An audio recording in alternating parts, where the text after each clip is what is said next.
When reality slaps you in the face.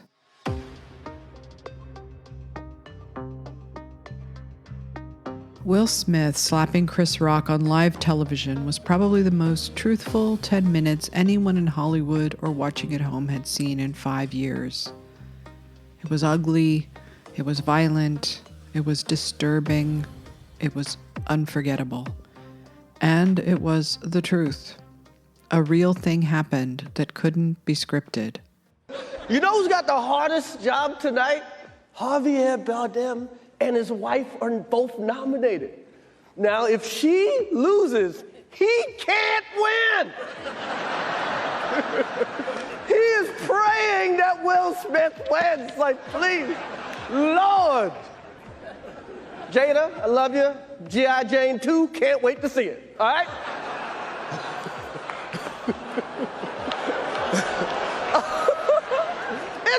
That was a nice one. Okay. I'm out here. Richard. Oh, wow. Wow. Will Smith just smacked the shit out of me.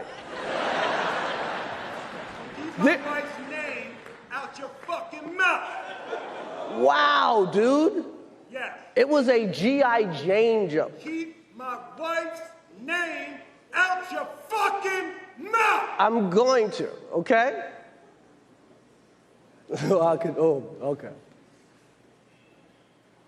That was a greatest night in the history of television. Okay. There is a reason this uncensored clip of Will Smith slapping Chris Rock has over 90 million views when the Oscar telecast only had 16 million. It's because it was the truth at a time when the left did almost everything they could to obscure it. The Academy was trying so hard to boost its ratings and satisfy the wokerati who watched every move they made, every joke told, and every fashion choice. Ever since 2020, people in positions of power have been terrified of losing that power. And the best way to do that is to make Twitter mad with some kind of transgression, or to violate an accepted social norm. No writer in 2022 could conceive of anything this dramatic, and if they could, they would not be allowed to write it, because it would be too offensive. Only white characters are allowed to be written as bad. Black characters or marginalized groups must always be portrayed as perfect. Yet there was an event millions witnessed with their own eyes. There was no way to gaslight us over it, no way to memory hole it. It was simply the truth. The Oscar ceremony was produced by a black man, Will Packer. Two of the hosts were black women, Regina Hall and Wanda Sykes. The Best Picture contenders were intersectional and inclusive. 2 films directed by women, The Power of the Dog and CODA. 1 film directed by a black man, King Richard, and 1 from Japan by an Asian director, Drive My Car. The first film with a predominantly deaf cast took the lead and ultimately won Best Picture. Who could ask for anything more? It seemed clear to me that Will Smith believed he was in the right when he marched on stage and hit Chris Rock. He believed he was still in the right when he sat down and shouted, "Keep my wife's name out of your effing mouth." He thought the crowd would applaud him. They didn't. They fell silent. I did what everyone else was doing. I looked around at the people next to me and said, "Was that real?" A woman sitting behind me said, "I have children watching at home."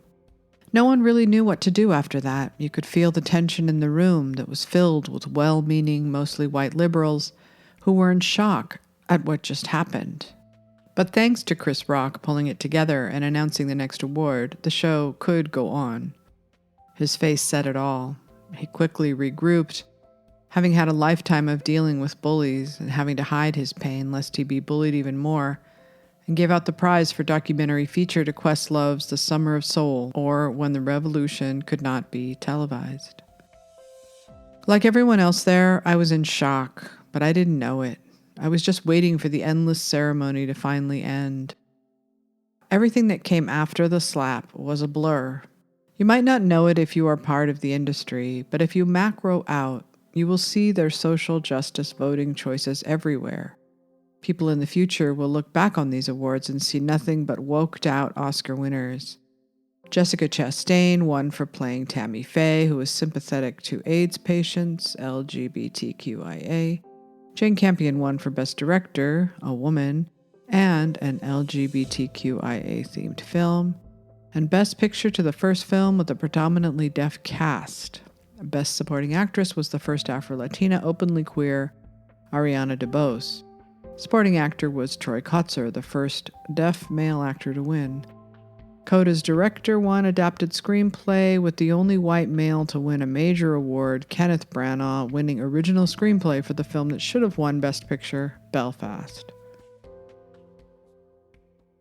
And last but not least, the Best Actor winner was Will Smith, only the fifth black actor to win in the category.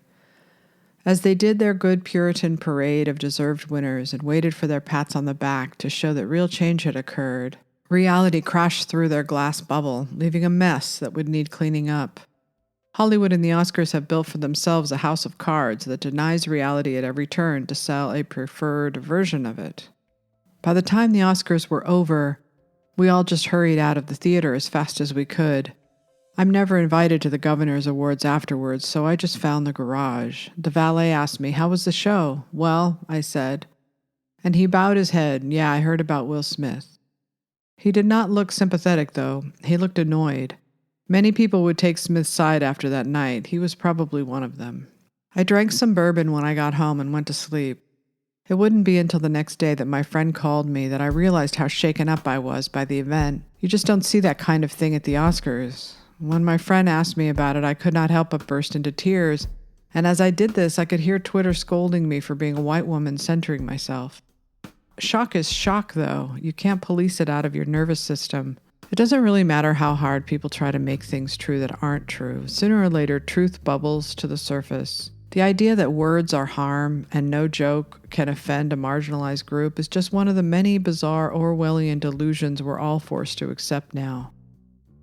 So many people tried to make this about white privilege and anti-black. The Guardian's Teo Barrow says that the Academy has seen worse, and her example of this is John Wayne being restrained from approaching the stage while Sasha and Littlefeather accepted Marlon Brando's awards. She writes, "It's also not just about what Smith did, it's where he did it and who was watching. Anyone who has been following these shows can see that Smith is being held to much stricter standards than white men who behave just as badly or even worse in those settings."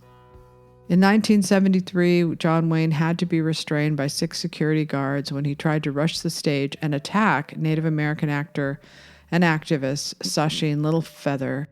Littlefeather was on stage to accept the Best Actor award on behalf of Marlon Brando, who was boycotting the awards in protest at Hollywood's depiction of Native Americans. She has no way of knowing what John Wayne planned to do had he gotten to the stage. She assumed she knew for sure he would attack her, but no one knew what he planned to do. That they restrained John Wayne, a prominent white actor, doesn't occur to Barrow. Imagine if security had tried to restrain Will Smith. She has an audience and a platform, and she must give them what they want, which is a way to make white people feel bad for being justifiably horrified at this act of violence.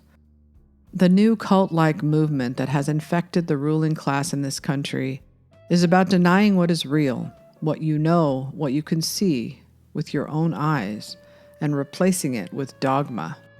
As a white person, you aren't really allowed to criticize or dissent. They believe that your whiteness is the source of all of society's problems, that you are born with it, and that you can do nothing else but shut up in the face of something so unequivocal as what Will Smith did to Chris Rock. Why what happened at the Oscars is not something white people need to speak on right away. There is so much nuance and complexity and layers that you will not be able to understand through your white experience without education and listening to specifically Black women, which we all know many people don't. So when you share your perspective or your education on what you perceive to have happened last night, it's coming through your white lens, which has you on a place of moral high ground, lacks understanding of Black trauma, has such an emphasis on this binary of who is good or who is bad, centers violence, only actually continues to minimize Black women and their pain, and most annoyingly, continues to center yourself on shit that really just is not your business. So just take some time, take a minute. You don't have to respond right away. Really try and look at the entire situation before you speak on the shiny, easy grab. Because what you fail to see through your white lens was the actual violence occurring. The continued violence that is ableism and that is misogynoir. The continued violence that is...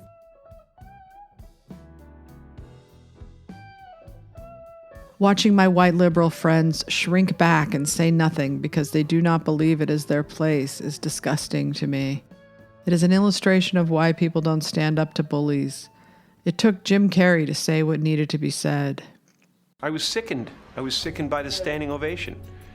I felt like Hollywood is just spineless, en masse. And it really felt like, oh, this is a really clear indication that we're not the cool club anymore. Carey weighing in on Will Smith's Oscar controversy during a new interview with Gayle King for CBS Mornings. They asked Chris, do you want to file charges? And Chris apparently said no, he did not. He doesn't want the hassle. I'd announced this morning that I was suing Will for $200 million because that video is going to be there forever. It's going to be ubiquitous. You do not have the right to walk up on stage and smack somebody in the face because they said words. After that, more people found the courage to speak out and thus helped the Academy get closer to some kind of action against Smith, but Smith resigned before they could do anything. I'm not someone to stand in moral judgment of others. I see an entire movement now to forgive Will Smith, and honestly, I'm supportive of that as long as it applies across the board. This is not a community that is supportive of forgiveness. It is a community that accuses, condemns, and destroys. When it stops being that way, I will be happy to be more forgiving of Will Smith's remorse and apology. The truth is that having the freedom to say what you feel or tell a joke, even if it's an offensive one, probably makes us less violent as a species. As Ben Shapiro puts it, the social compact by which verbiage and violence remain strictly separated is a delicate one. For most of human history, words were treated as punishable by physical response. Dueling was commonplace in societies for centuries. Familiar retaliation for insults was regular, and wars were even fought over verbal slights. But over time, civilized people traded away the privilege of personal use of force in favor of rules. Truly offensive words could sometimes meet with social disapproval or even ostracization, but certainly not violence. Now we seem to be reversing the trend. The entire theory of microaggressions suggests that if you are offended, it is because someone has aggressed against you, and aggression requires response. To deny someone's preferred pronouns is now an act of erasure amounting to violence, since a person so slighted might feel damaged in their sense of worth or authenticity.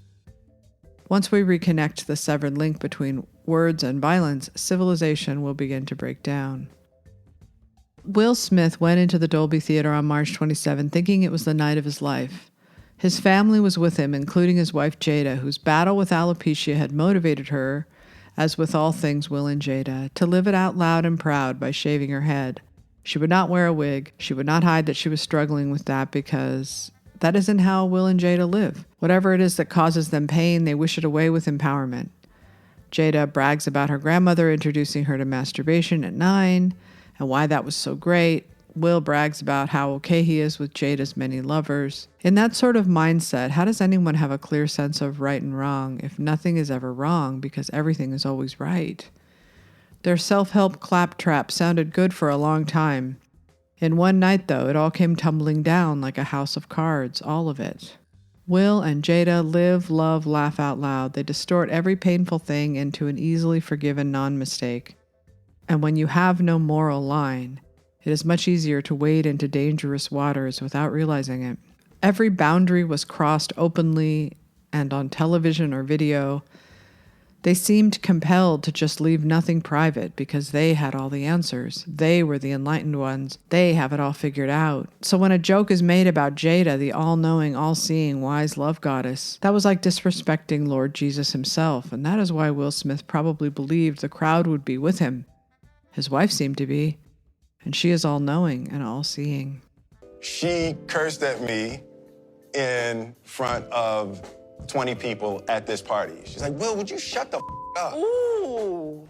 With Trey sitting on my lap. And I grabbed a newspaper and I said, bah!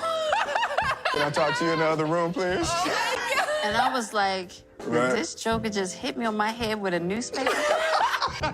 We went in the other room and I said, Jada, this is the deal. I grew up in a household where I watched my father punch my mother in the face. I will not create a house, a space, an interaction with a person where there's profanity and violence.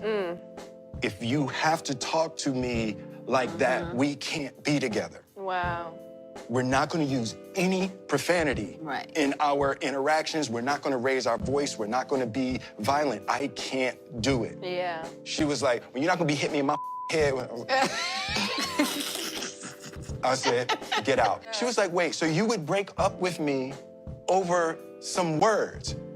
I was like, yeah, I just did. I was like, we're not cursing. Damn.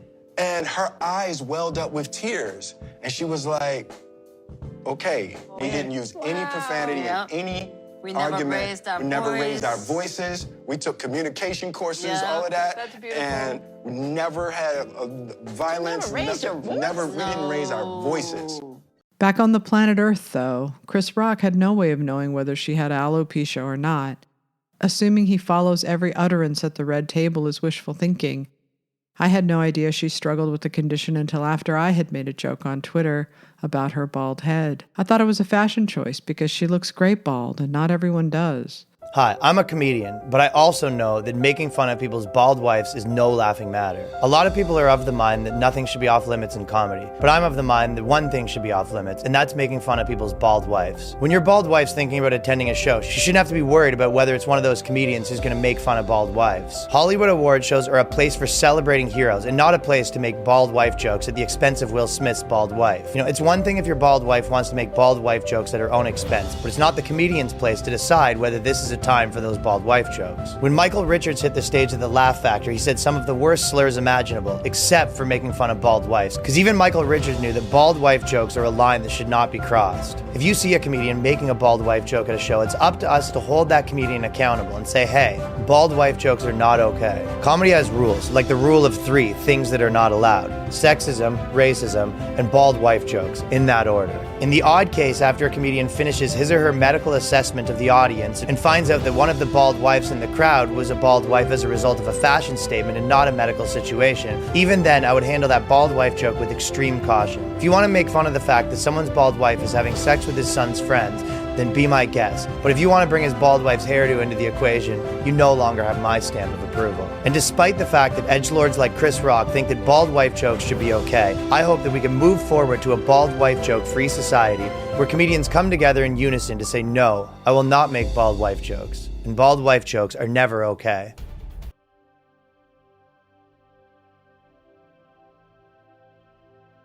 His joke about Jada looking like Demi Moore in G.I. Jane was funny to those of us old enough to remember that movie. Back then, Moore was a lot like the Smiths are today. She believed in challenging perceptions, living out loud, and bragging constantly about her own empowerment, especially as she shaved her own head and beefed up her body to win the praises of her peers. In truth, she was mocked for it because she appeared a narcissist of the highest order, like so many icons of the 80s and 90s. This was way before our culture was reordered into oppressed and oppressors, where your status depends on where you land in that paradigm. Back in the 90s, in the last gasp of individualism, personal success and icon status was everything. Now you see some of the relics of that era, trying to cling to their status, like poor Madonna. Tom Cruise, ever the nice guy, has to still be the king of Scientology, while also clinging to his status as an action hero. Will Smith and Jada Pinkett Smith were born out of that era, but as black celebrities, they did not expire the way the white ones did. They held on to their status. Empowerment is out, marginalization is in, and in a country with mostly white, mostly straight people, how do they become marginalized? How can they be victims if they just spent decades becoming empowered and living their best lives? That is why there are so many new categories of gender, sexuality, and everything else, even size acceptance. Anyone can be in an oppressed or marginalized group if they fit into these or one of the many other categories. That is how you get to words being harm, where an offensive joke about a perceived or self-proclaimed marginalized group is worse than a slap across the face on live television. Laughing relieves tension. Laughter brings us together. Laughter is a way to connect even if we don't speak the same language. We understand what laughing means. That is why it is so important to preserve the freedom to be funny, even if it means you might offend some people. It occurred to me after March 27th that much of an entire generation might not understand what comedy is for. They might not understand what jokes are supposed to do. If you dissect them bit by bit, you can find so much wrong with them. But the whole point of a joke is not to do that. It's to startle you into laughter, so you can release some of the built-up pressure inside. And it's true that not everyone finds the same things funny, but it should not be the job of the comedians or the comedy shows to make sure their humor is for everyone. Late-night comedy, so-called, with Jimmy Kimmel, Stephen Colbert, and John Oliver isn't funny, not in the slightest bit. It's a magic mirror for the left, which only finds making fun of Trump supporters and Republicans funny. But that isn't funny. Funny would be making fun of the self-important, self-serious, sanctimonious, uptight left. They hardly ever do it because they are too afraid. That we don't have humor in our lives that is allowed to be free is very likely why it seems like we slip further into collective madness every day. That is why Ricky Gervais's Golden Globe video has more views than any Oscar ceremony at any time in their history. Apple roared into the TV game with a morning show, a superb drama, a superb drama about the importance of dignity and doing the right thing, made by a company that runs sweatshops in China. So, well, you say you're woke, but the companies you work for, I mean, unbelievable. Apple, Amazon, Disney. If ISIS started a streaming service, you'd call your agent, wouldn't you? So, if you do win an award tonight, don't use it as a platform to make a political speech, right? You're in no position to lecture the public about anything. You know nothing about the real world. Most of you spent less time in school than Greta Thunberg. So, if you win, right, come up, accept your little award, thank your agent and your God, and... So... Ricky Gervais is the only comedian who should ever host the Oscars from now on. They need someone who is unafraid of them and the morality police of Twitter. It is the only way to get back any sort of sanity and freedom. In case you are wondering why Trump won in 2016 and why he continues to resonate, draw crowds, and is currently being pulled to beat Biden, this is why. By 2016, the left had already turned America into a country where speech, language, and every other thing was heavily monitored. That is why Trump was such a force to be reckoned with. He not only challenged the rules, he spit in the face of them.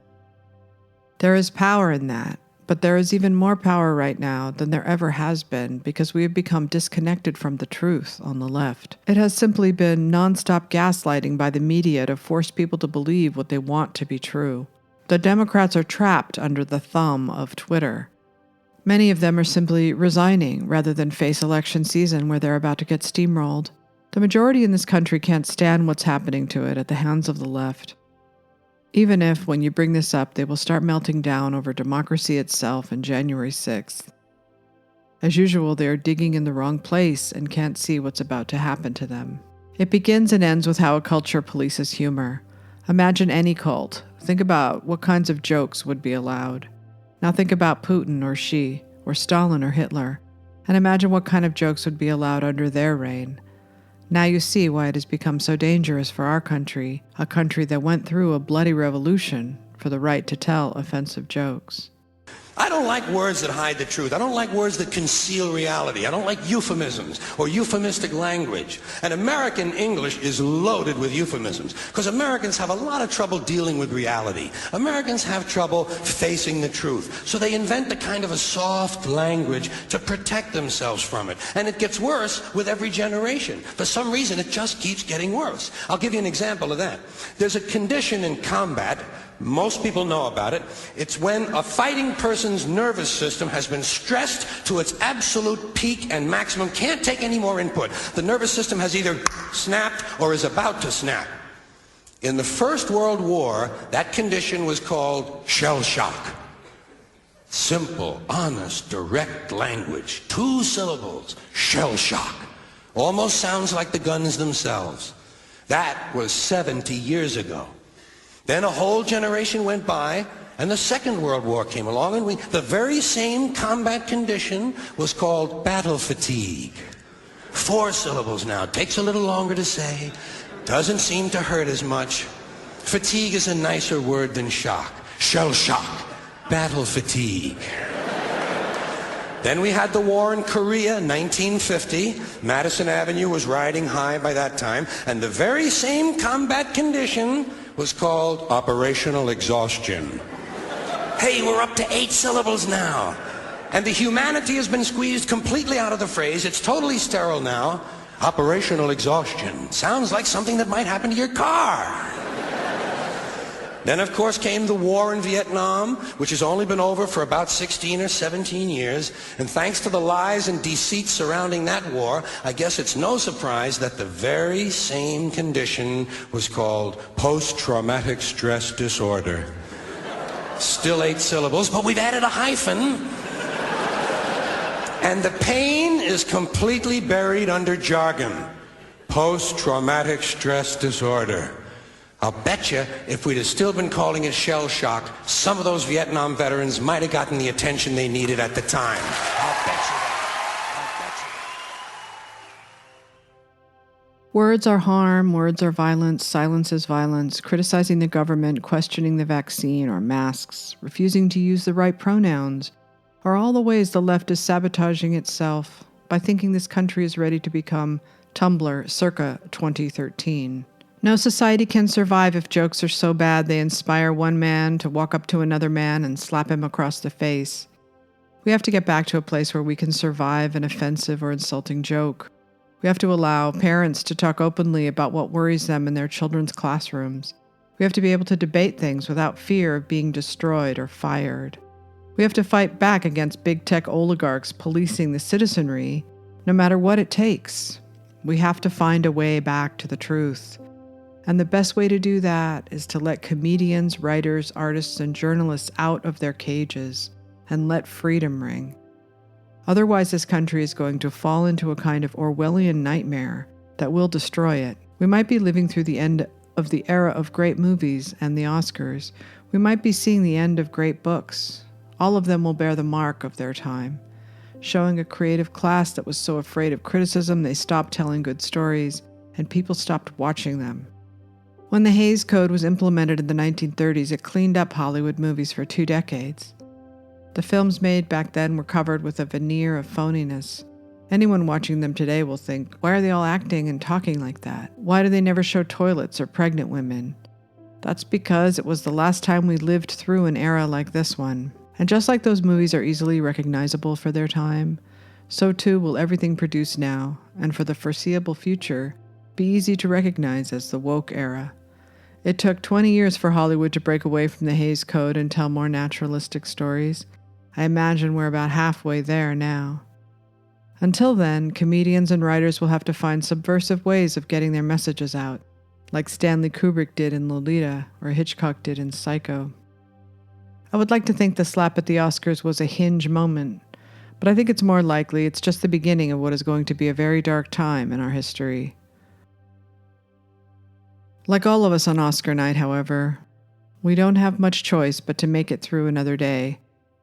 There is always hot coffee and a sunrise. We're alive, and that's all that matters in the end.